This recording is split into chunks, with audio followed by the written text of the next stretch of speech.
Hope everybody's having a good start to your weekend here, and hope everybody's doing good. Somebody give me an audio and a video check here, if they would. Just throw a 5x5 in the chat there for me, just to make sure before we get moving here. Make sure all my audio and stuff is happening. Okay, cool. All right, so let me say hi to everybody real quick. E-Rock, first one in here, baby. That's right. Good to see you, bud. Lighthouse, what's up? Sapo Martinez, good to see you. Muse, what's happening, girl? Bobby, what's up? Saint Nick, Randy, Tanya, Shine On, Quiet Soul, Jeremy, Cindy, what's happening? Heather, Apple Brooks, G. Meisner, Rose, Brenda, hey, good to see you, girl. Pink Lady, what's that one? Blunted Ninja. Hey, that's a cool name. I like that. Awesome. Good to see you. Terry, Sean, Andy, Mistiana, Steve-O, Jill, hey, what's up?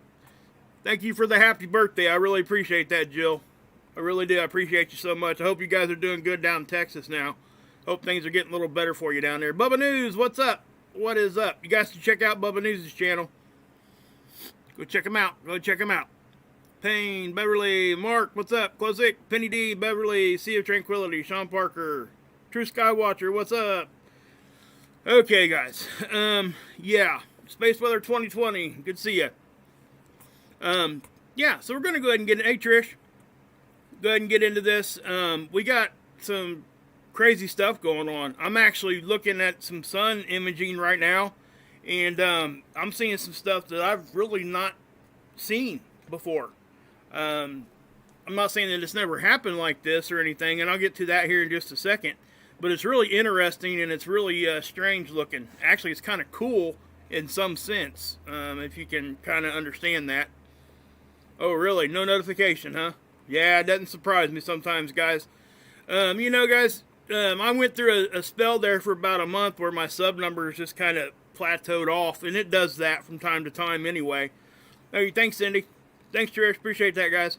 Hey, Rick. But it does help if you guys hit the, if you check every so often and make sure you're still subscribed, make sure your bell's hit the like button for me. I mean, it's really that simple. It'll push my video out a little bit better, and it'll get to more people. And that's really the goal from what I'm trying to do, I want people to hear what I got to say, or I wouldn't do this, right? And,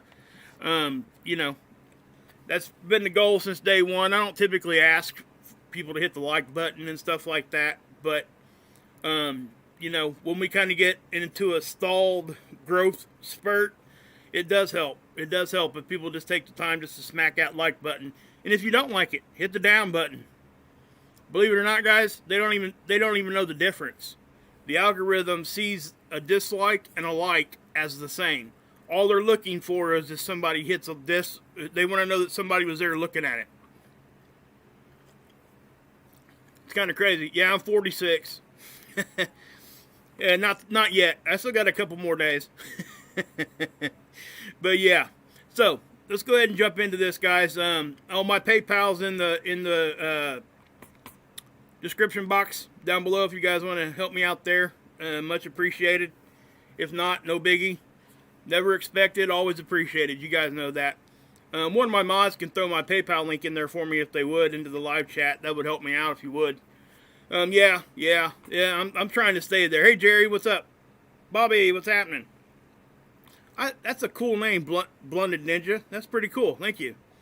Hey, Cheryl, what's happening? Christy, Payne. I wish I could just sit here and say everybody's name. I like to give everybody recognition that even just swings in here. It just, yeah, I think it's cool, I wish I could just talk, but, we gotta do the space weather thing. That's why we're here, right? All right, so, anyway, what I will do here, though, guys, I'm just gonna go ahead and get into this now because we got some interesting stuff to look at, and it might take a minute to get to there. But we'll do the Schumann thing here first. Now, we had this big spike a couple days ago. Then we had another one right here. It really wasn't, like, big or anything, but it definitely some activity. And then about right here. Now, I want to point something out. Right about here is when we started getting the solar wind from those coronal holes. Okay? And if you can kind of look, if you can just let your eyes kind of zoom out from the picture a little bit, you can see how it is, if you drew a line just straight down like this, it's really nice, crisp, and clear over here, right? Well, from here over, it's not. It's more of a foggy look, and the reason why is because that's just an overall increase in vibration, and things are vibrating more, and it's picking stuff up, and that's why it looks foggy. When you see these really defined, signatures and stuff, those are definitely big spikes.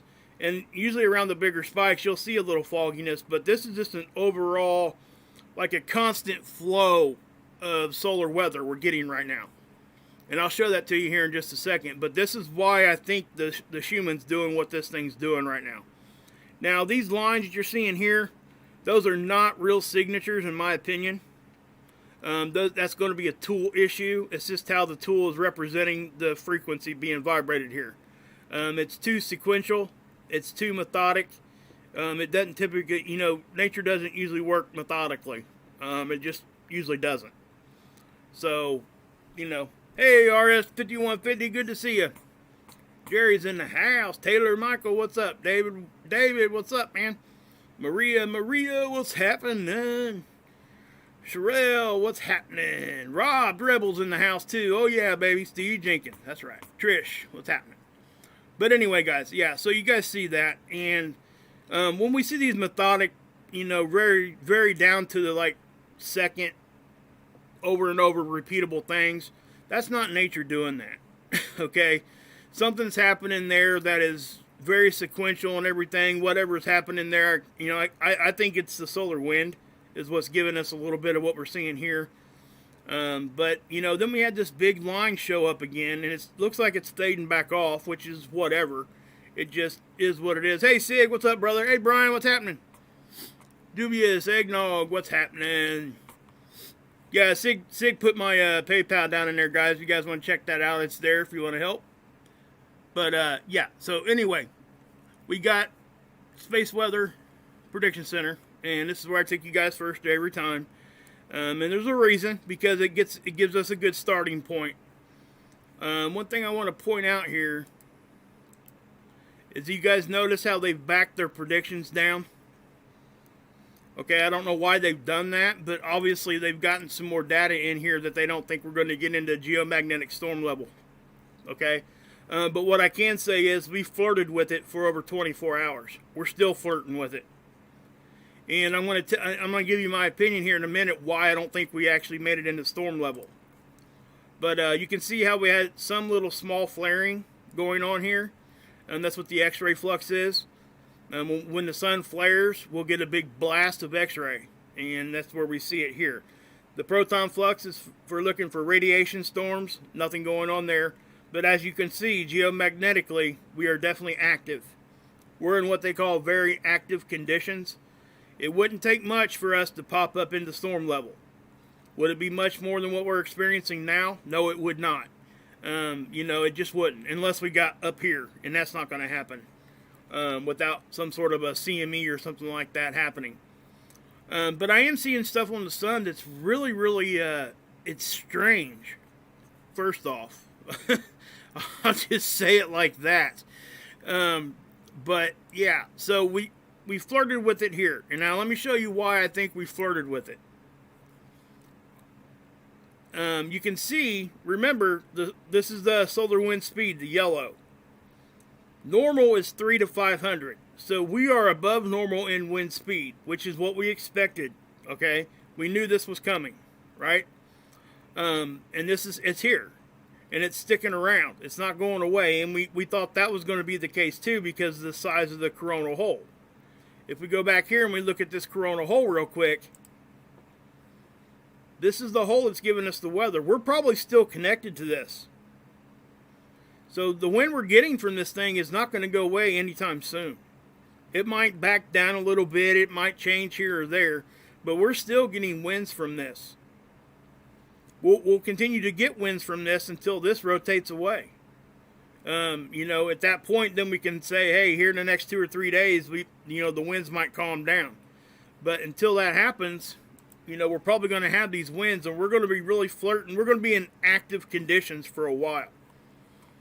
But this right up here, the BZ, this is why we never got into storm level. Okay, you guys have heard me talk about the angle. Hey, Ricky, good to see you. I ain't seen you in a minute. Glad to see you around. But if you look at the BZ here, guys, remember, what do we look for? -6, right? Remember this new graph here I've been using, the Discover graph here. When it shows you the light blue here in the background, it's telling you that that's -6 or bigger. It's telling you that, and what this is representing is the angle of the solar wind hitting us. Okay, it's our magnetic field. It's the angle of that. The angle was not right for any of this stuff to make it in very easy. Now, if this number had been -6 all the way down through here, I guarantee you we would have been in storm level. It would have happened. But because of this BZ angle, the BZ up here, this is why we didn't get to storm level. Okay? And you've heard me say it before, this is probably the most important solar wind data number we need to look at. Because this is proof, it's showing you, see the density? What's normal density? 4, right? Centimeters cubed. That's what that is. 4 is normal. Look where it's hanging out. That's the orange line here. It's not even coming close. It's like 12 and 10 all the way down through here. Okay, so we got 600, close to 600 kilometers per second wind at an above average density, but yet we didn't get the storm level. The reason why is this. It's the angle. That's why. The angle was different. The angle was not correct for it to really blast into us and get into our system real easy. It wouldn't have took much. Okay? It really wouldn't have. If that angle was just, if it would have, you see where this has got a little small little block of time here? If that would have just kind of stretched out to there, we may have just, that's probably all it would have took to get us in the storm level just for a minute. So that's what I want to point out. That's why this angle is so important to look at. Because even if we're getting hit with really strong stuff, sometimes the angle of it will deflect it. And that's kind of what happened here. I don't think it was like, an extreme event or anything, but it definitely, we should have been really close. We were really close to storm level, but I think that we really would have got there. I really do. And I think this angle really kind of shocked people. Anybody that researches this at all, this angle was, this is what stopped it. So, it is what it is, but we still did check this out. Look at that. How'd you guys like to look at this Aurora? They even explained it like the sky just ripped open. So it says CIR, and I'll tell you what a CIR here is in a minute. Now, we talk about CMEs and stuff all the time, but a CIR is kind of like a little CME, and I'll explain here in just a second. But this is what happened last night. Check this out. By the way, go give spaceweather.com some love, okay, guys? They do a great job. Just go over and check out their webpage, please. I like to give credit where credit's due, and I didn't do the work here. They did the work here. So we'll give them some love. That's, this is what they do. That's how they make their their money, so even just going and visiting what they've got here is enough. And I see so many people using this site. And what you're going to see, and I know one particular channel, and I'm not going to call out any names or anything, but they'll actually crop this picture out and leave it just like this and not give any credit at all to these people. It's ridiculous. What I'm doing here is what's called fair use. Okay, I'm showing you their information, and I'm giving my opinion on it, commentating on it. And that's what fair use is for. Okay? That's called using this in fair use. I'm not taking this and just putting it out there like I'm the one that found this. Because I didn't. So these guys need the credit for this. And if anybody, if that person's listening to me right now, please just simply put their thing in your description box and give them some credit when you show their stuff. That's all you got to do. It's not a big deal. So I'll move on. It just really gets on my nerves when somebody does that, because it's not good, you know. It's just not fair. Those guys did all that work, and you're just going to basically steal it. That's what it is. It's stealing. But anyway, you know me. I don't copyright none of my stuff. You guys can do whatever you want with my stuff. Share it around the world. I don't care.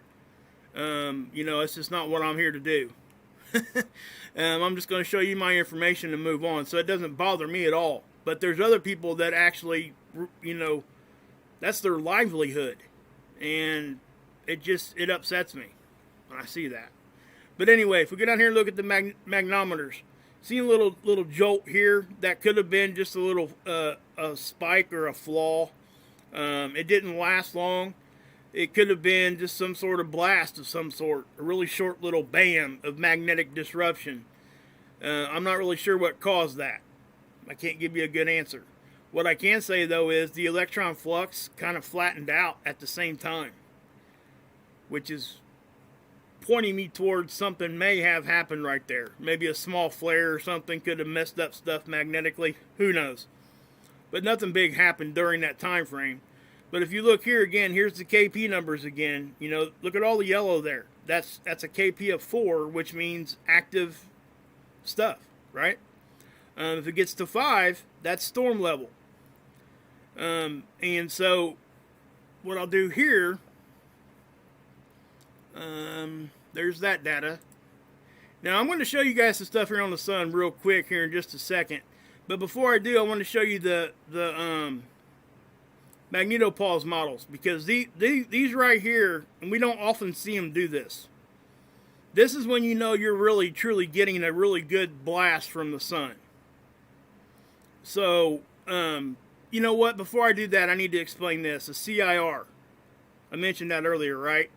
I've never talked about this before. I know what they are, but I'm just going to give you a little short what a CIR is. Okay, I'll just read this right here. It says, last night a co-rotating interaction region, that's what that is, co-rotating interaction region, that's a CIR, hit Earth's magnetic field up here in Norway. It looked like the sky split open, says Aurora tour guide Marianne Bergley. Okay, a CIR, it's like a mini CME, okay? It's a transitional zone between slow and fast-moving streams of solar wind.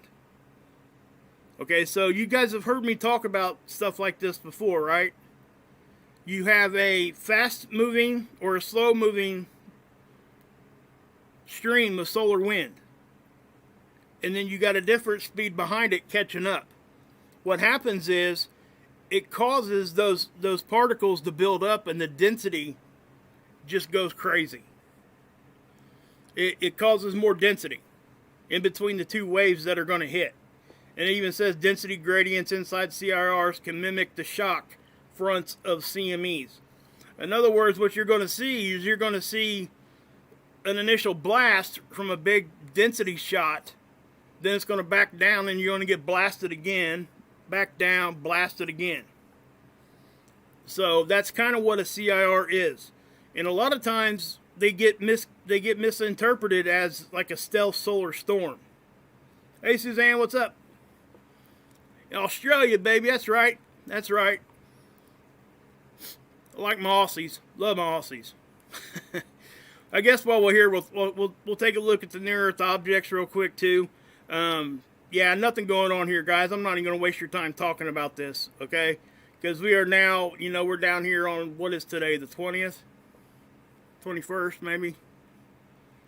What is today? Yeah, 21st. So, yeah, we're down here. And, you know, nothing too close is coming. If you guys ever go over here, again, give spaceweather.com some love over here and go check out their graphs and stuff. They even went, check this out. I don't show you guys this often. This is a radiation dose for flight numbers. That's important to know. The further you fly towards the North and South Pole, the more radiation you're exposed to. So when we're getting cosmic rays, and you know what blocks cosmic rays?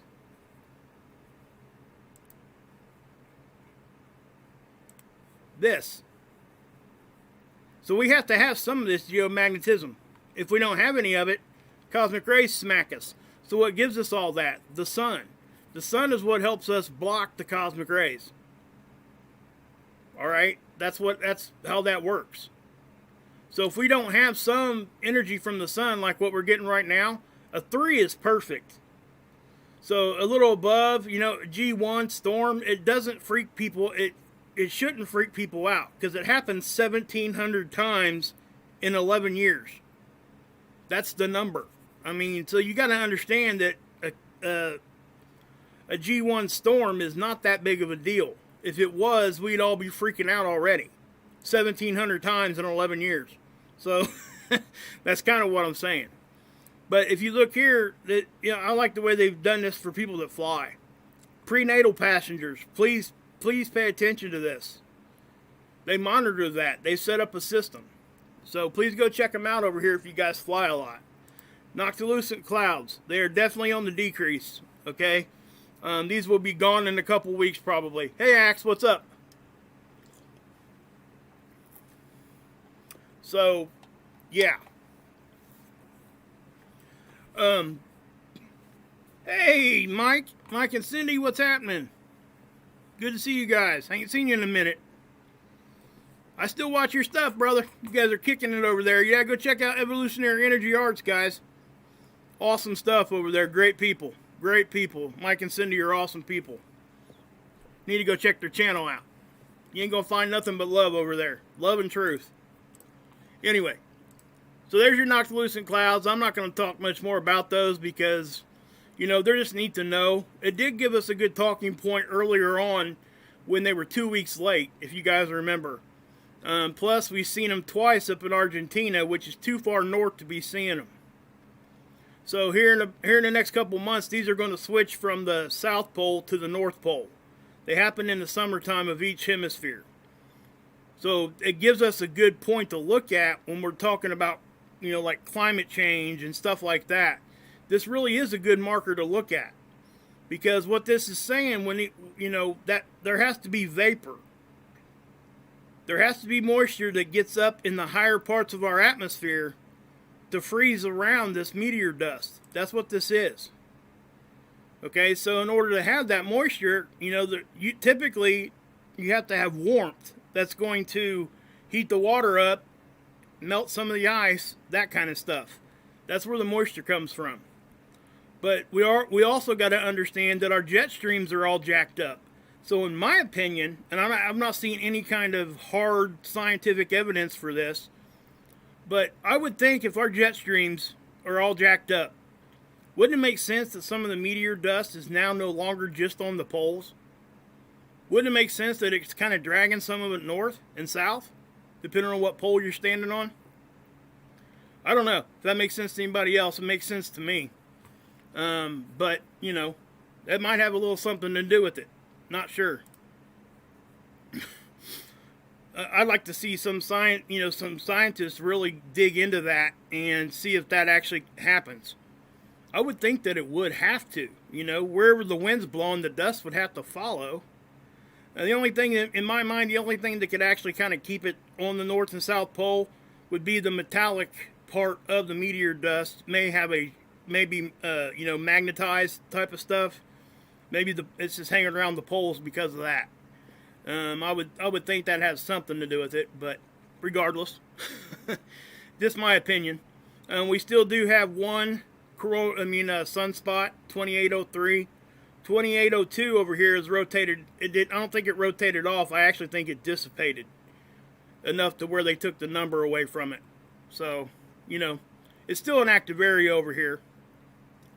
While I got you here, I'll show you the. Oh my gosh! Look at that! Look at that! Look what just happened! Wow. Yeah. I was going to talk about this anyway, guys, so I guess we'll talk about it now. That just happened. Okay, now, we had a bigger quake here a few months back. We haven't had one this size in quite a while over here. Now, in my mind, when you get a 5-1, where else did we have a 5-1 today? Right here in Oregon, Cascadia.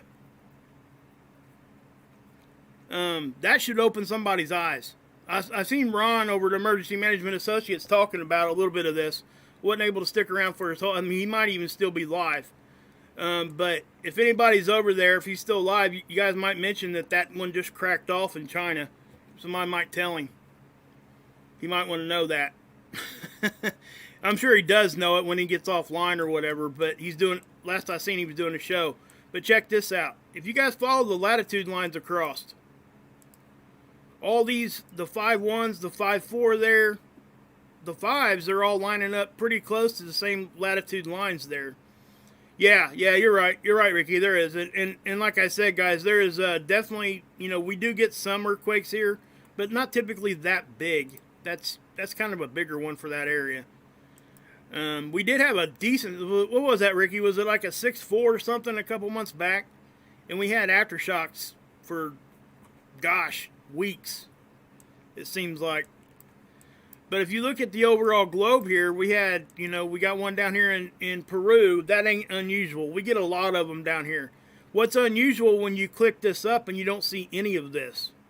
That's unusual. Then you can go over here towards Vanuatu. Yep, that's where that one was at. This is where we had that big one the other day, the 7s. It actually ended up being almost over an 8.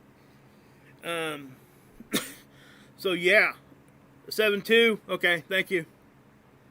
But, yeah, that's... what's up, Sage Pup? Yeah, I just seen that, Sage Pup, right here. Right there. And again, guys, even... It doesn't have to be on a boundary line.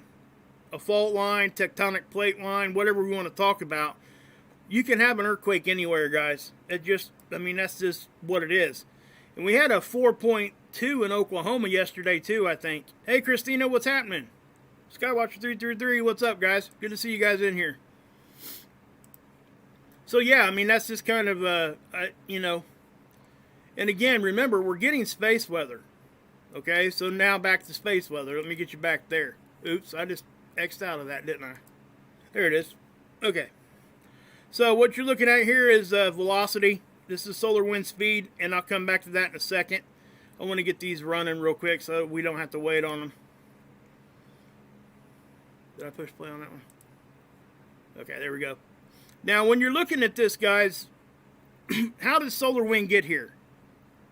It travels on a magnetic connection line called an IMF line.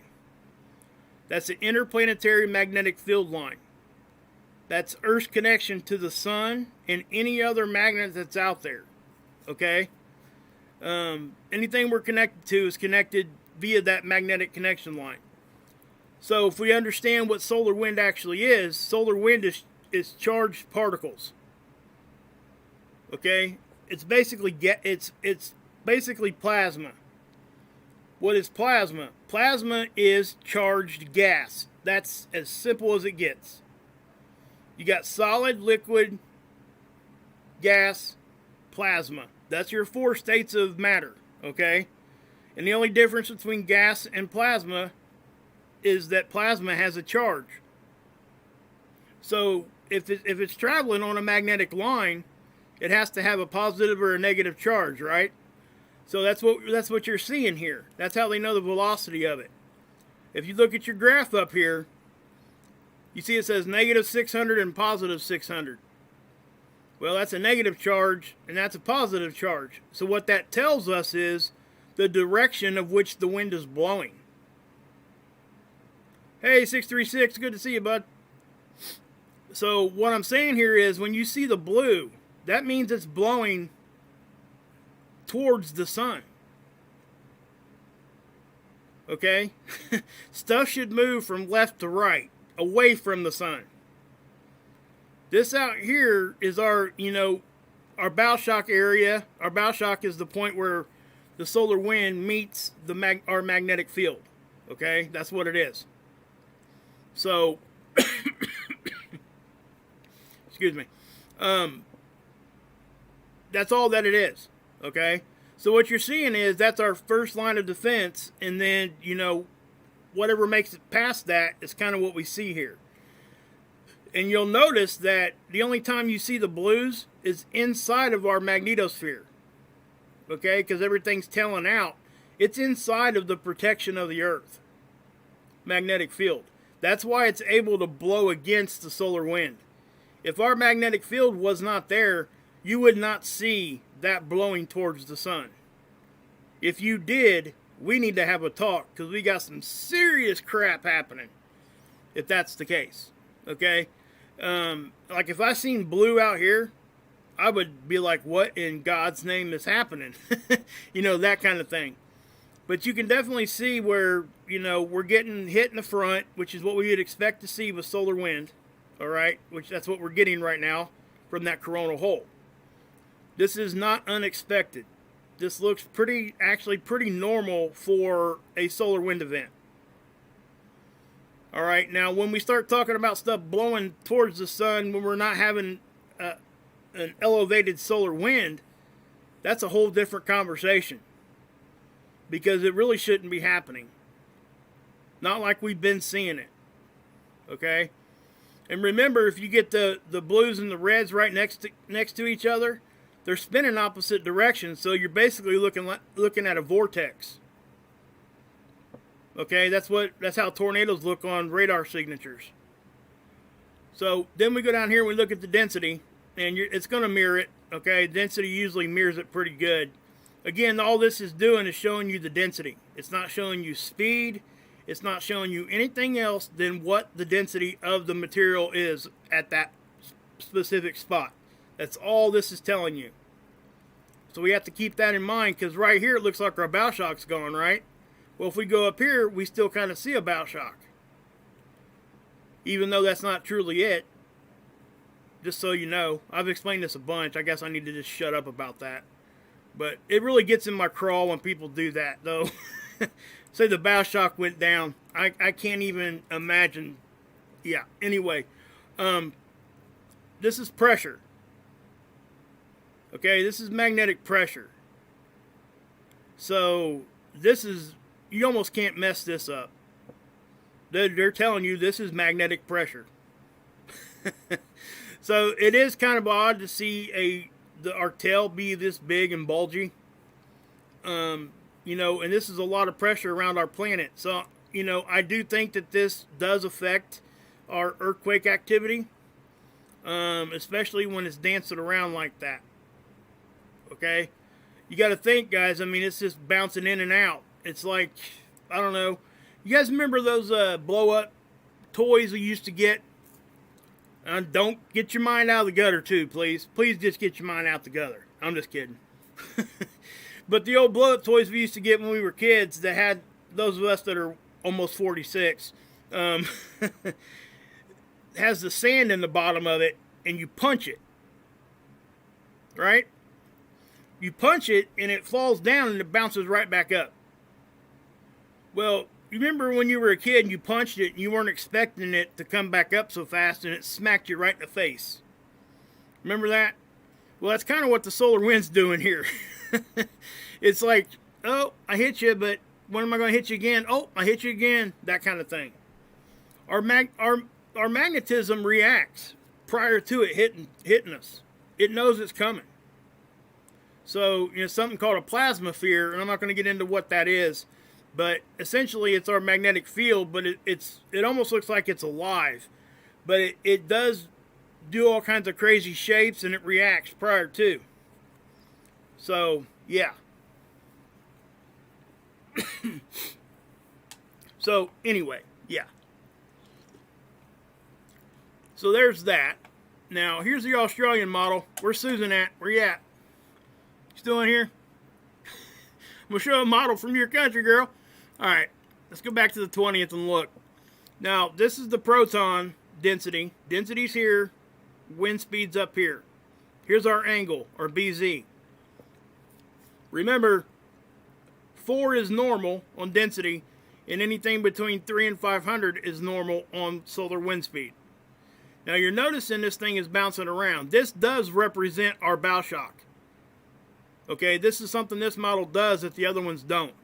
It is showing you the bow shock.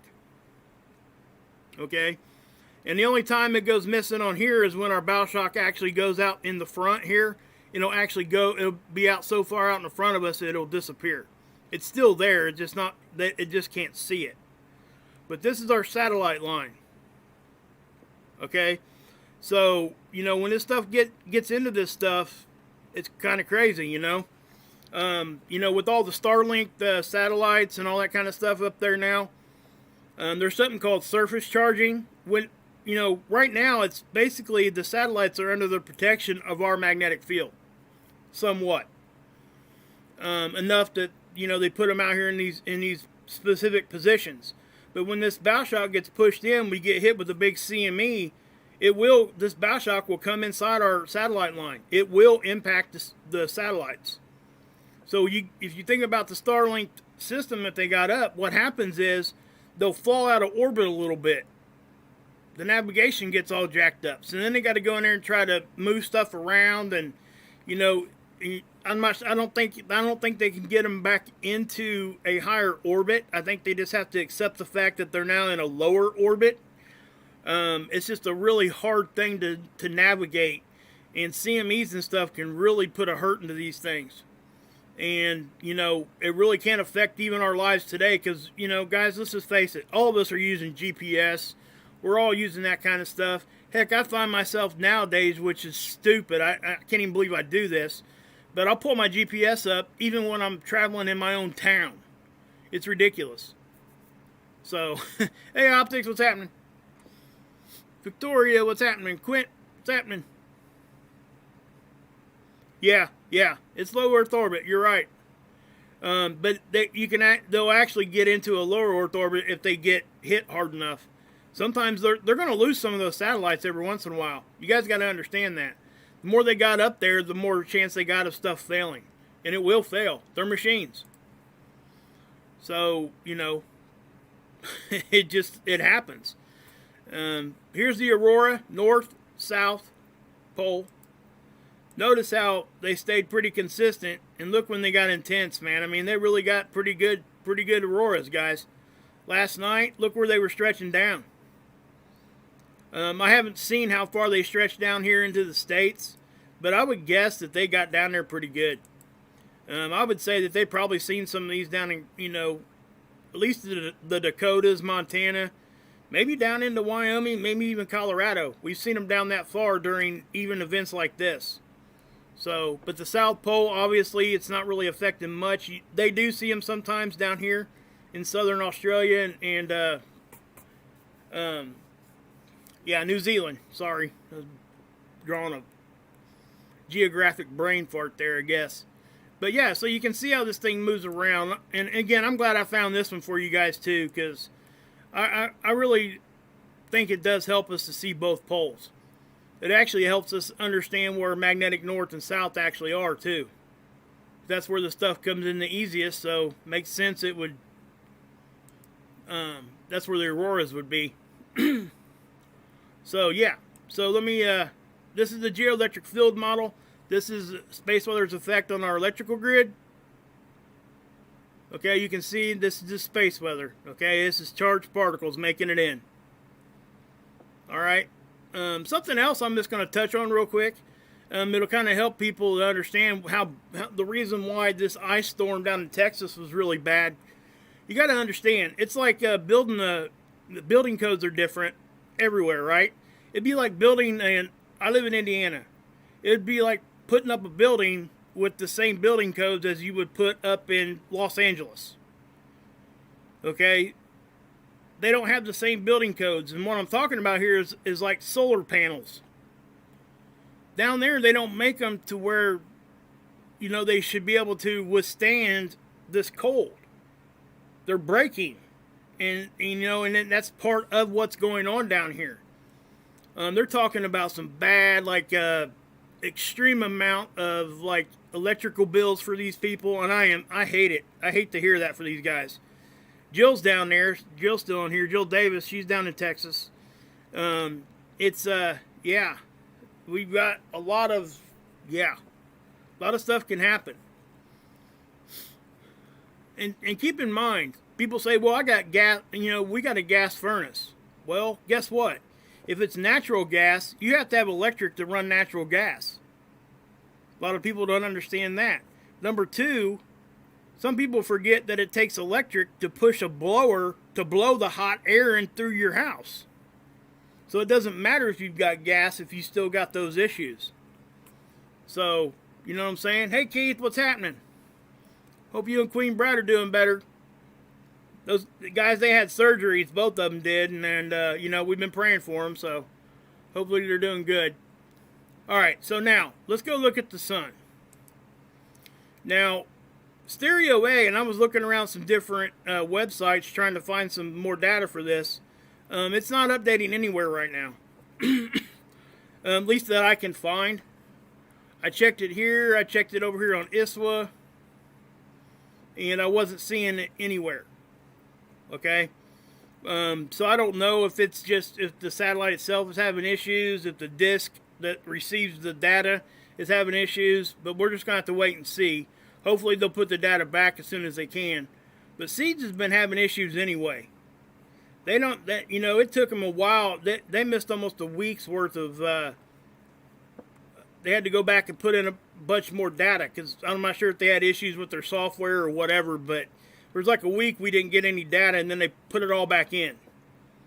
So let's go back to the 19th. This is on the 19th, and I showed you guys this yesterday. Notice how we had some small ejections going on over here. But then we sit here at the end of the day and look on the right side. I'm going to back this up. Okay? So we know that that's a CME. You can see it over here. So, we'll go to the next day, the 20th, and this is all we get. We get like 2 images. Now, this is just on Seeds. I'm going to take you back and show you over on ISWA and show you the red version. We won't be able to see the black and white version because it's only here on Seeds. Okay? So, hey, Vanimo, what's happening? But this is a decent-sized CME.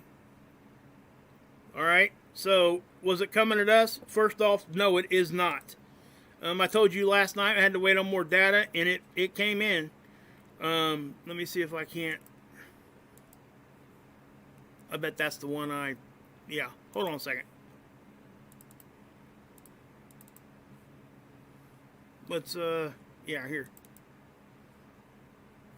Okay, here's that CME. Now, this is NASA's model, alright? So, this is the one that I just showed you guys. It's not coming at Earth at all. It's actually going more towards the backside. Alright, so we're not going to worry about that one. But there's another one. There's multiple ones. And this is where it's going to get a little dicey here with what we're talking about, okay?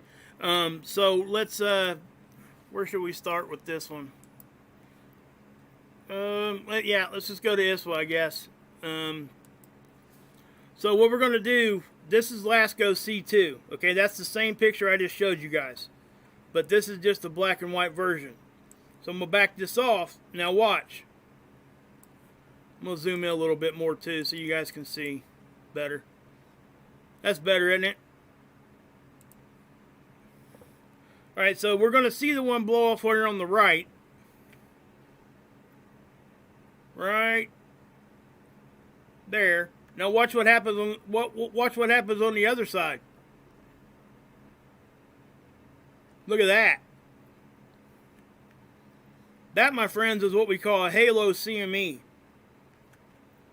Okay, that is a big CME. That is a big one.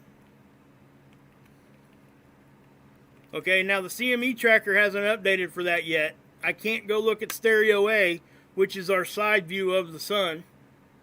So I don't know what to think of that yet. Okay, I'm not sure exactly what direction that's going.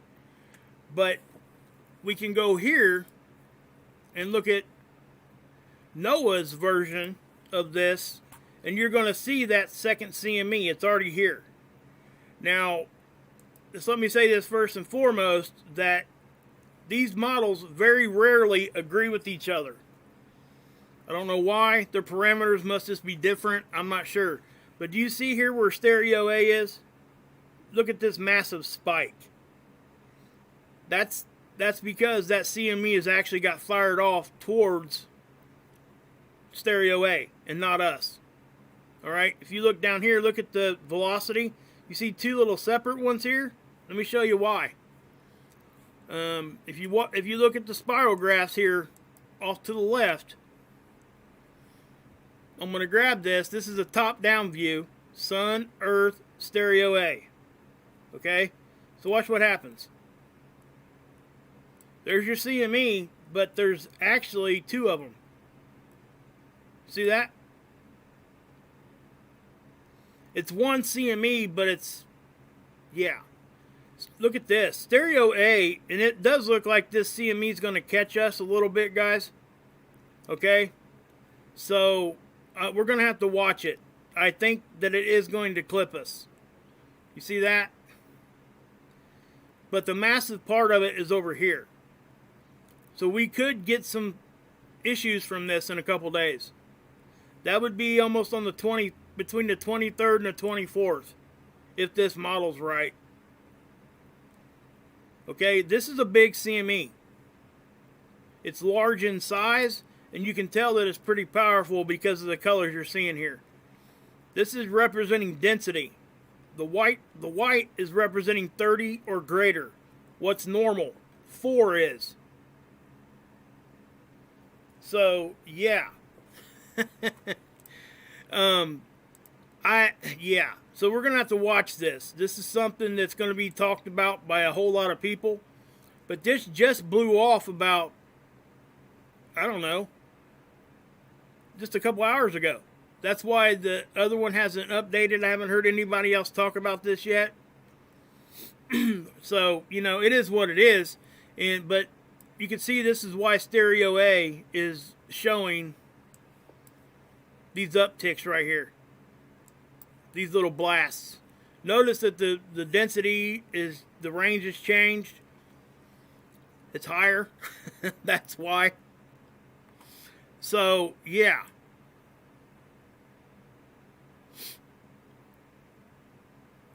But, so you get that, and, yeah.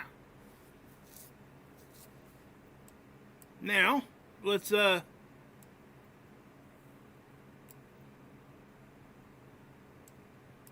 bring this back here a little bit. You're killing me, Axe. Love it, love it. Say hi to Nacho for me. Oh, man. I'll tell you guys, wow. We got a lot, I mean, like I said, now let's go look at the SDO imaging. This is where it gets really interesting, okay? Check this out.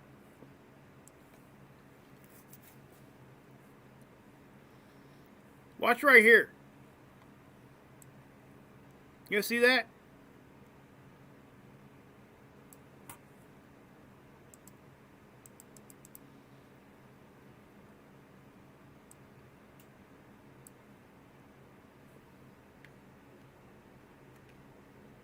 Watch it.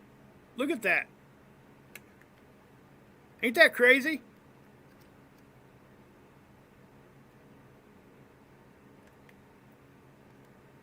Okay, so what is that, right? I know everybody's asking, what is that? That's a filament, a huge filament, but the whole sun is reacting for some reason. I mean, those are all individual connection lines, okay? And you're seeing plasma travel that connection line. But what you're seeing here on the end, this is a filament. So what I'm going to do, yeah, I don't want to call it serious yet, guys, because I just simply don't know. I'm not going to go as far as to call it serious. I am going to go as far as to say that it's kind of strange.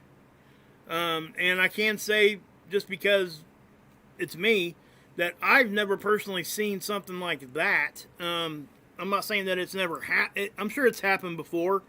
I've seen stuff travel across the surface of the sun, just not kind of in that fingertip pattern. It was really, really cool to see. But the CMEs and stuff are happening over here. So what we're looking at here isn't even what I showed you guys. So this is something that happened after. Look at the timestamps. I guess it could be that, but I don't think it is. I think if we look over here, you're going to see more of this. So what I'm going to do is I'm going to take you guys over to the 304 angstrom. And you're really going to see it here, okay? So watch right in here. And something else I want you guys to notice. You're going to see a big dark patch right in here. You're going to watch it peel away like an orange. And this is what I'm trying to say. You know, I've not seen it do this. And so this is cool. At the very least, it's cool to talk about. Hopefully it ain't something that's going to give us some G5 storm or something stupid. I don't think it is. But it could be that CME, I guess. Because I'm looking at the timestamp. I guess it could be. But I'm going to back this up all the way to the beginning. Okay, so you guys can see this dark area right here, right? This filament that's standing up. Now watch what happens, because it's still connected down here too. And it's even reaching out here. See how big this thing is? We got filament here. I mean, we got filaments everywhere right now. So watch this. This is something that is like, whoa.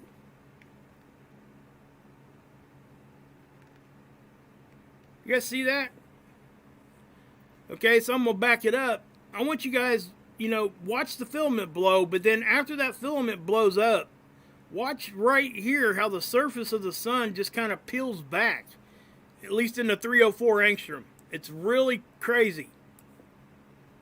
Watch right in here.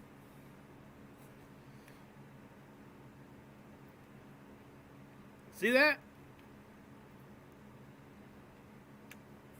Right down in here. Just watch it peel back.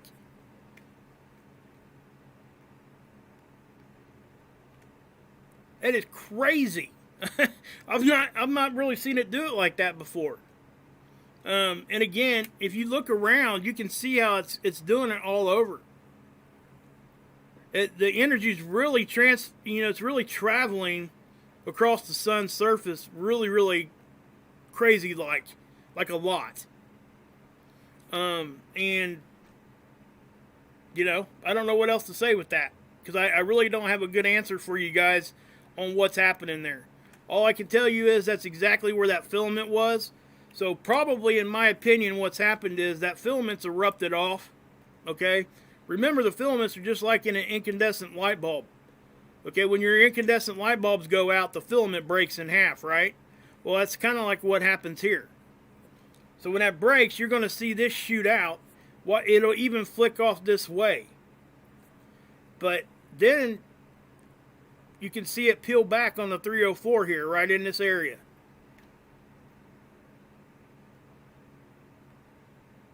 Okay, and why I'm not 100% sold that CME I just showed you guys is from this filament is because this thing actually flicks this way. So I can't see it going to the left and hitting stereo A. I could be wrong, but you see that?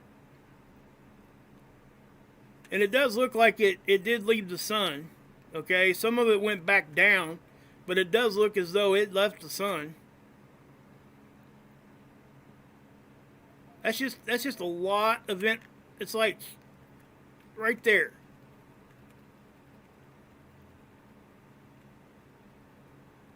It's amazing. It really is. Our sun is amazing.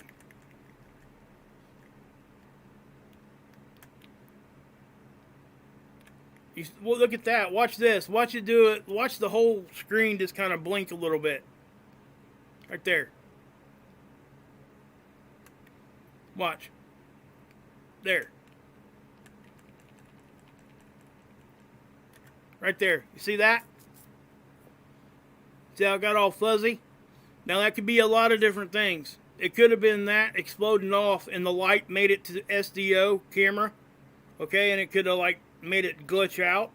Or it could be anything. Something happened at the satellite is what happened right there.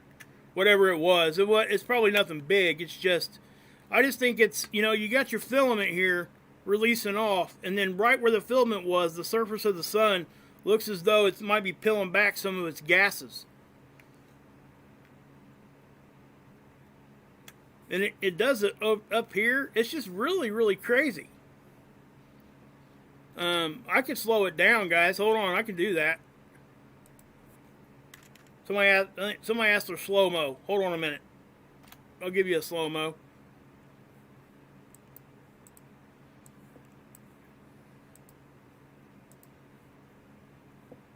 Here's a slow-mo version. I'll zoom in.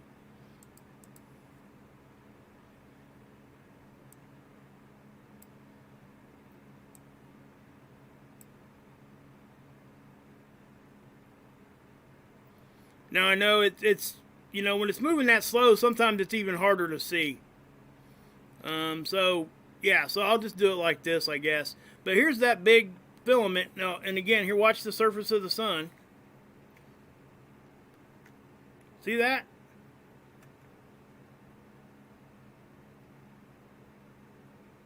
It just like melts off. I don't want to call it melting because it's not what it is.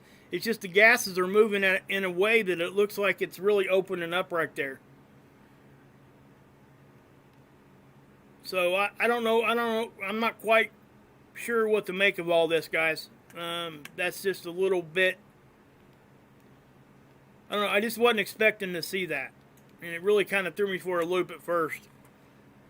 I just thought it was really neat. At the very least, it's cool stuff to look at. And if it is a known phenomenon or whatever, I want to know what it is. You know. But you got filaments up here too, guys. This is where the CMEs were blowing off at. And this is what I'm saying. I think that the CMEs were here. I don't think it was this. So I'll be interested to see if the CME tracker updates and shows anything from this. There's an outside chance, even though, you know, we're looking at it and it looks like it's blowing like that, there's an outside chance that it all made it right back down to the sun.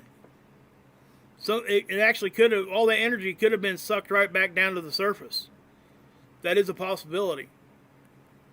But you can see how this, if you look at the outline here, see where my cursor is?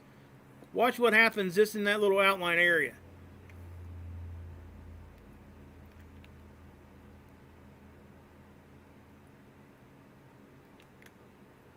Okay, this filament and this little filament over here are reacting at the same time.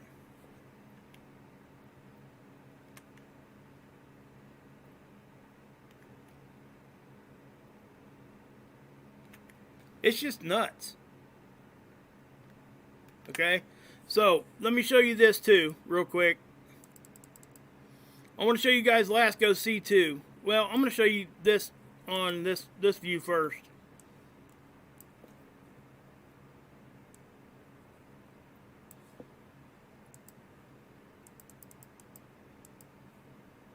This is the 131 angstrom.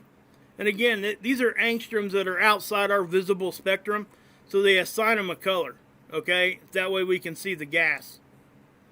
So we'll be able to see it really well right here.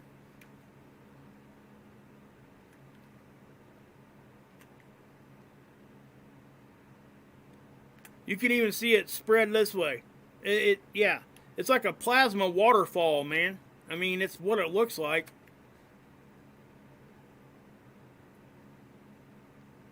I just thought it was cool. Hey, Daniel, what's up? So, yeah, I mean, what do you guys think about that? Ain't that kind of crazy? I thought it was. Beautiful but scary. Yeah, you said it, Allie. For sure. Now, let me show you C3 here, okay? LASCO C3 is the exact same. It comes from the same satellite. It's just the C3 is a zoomed out version. I'm not sure what this is. I haven't looked at my star charts or anything to see if there's a planet right there right now. But it's not giving me the same signature I would expect to see with a planet.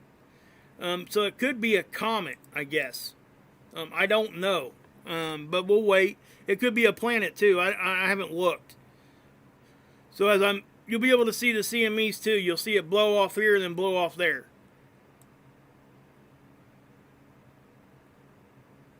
There's the one on the right, and then there's the one on the left. Okay, now watch when this comes into view.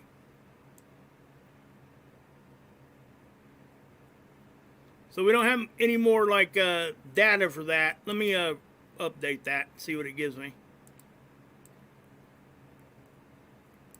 So, you know, it could be a planet. It most likely is, or some sort of bright comet, I guess. I know we just had Apophis fly by us a few days ago, so I don't know if that could possibly be it, or I wouldn't think so.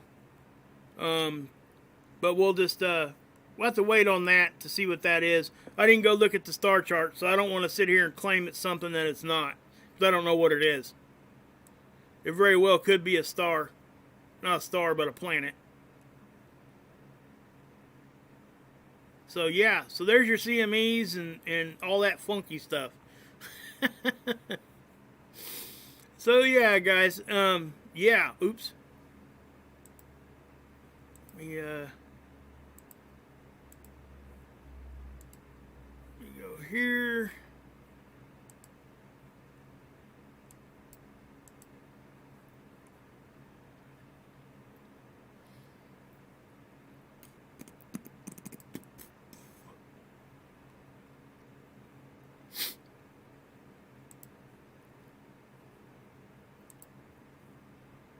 Yeah, Mark's not on yet, guys. So what I'll do here is here's his last video. I'm gonna put the link to his video in the chat here.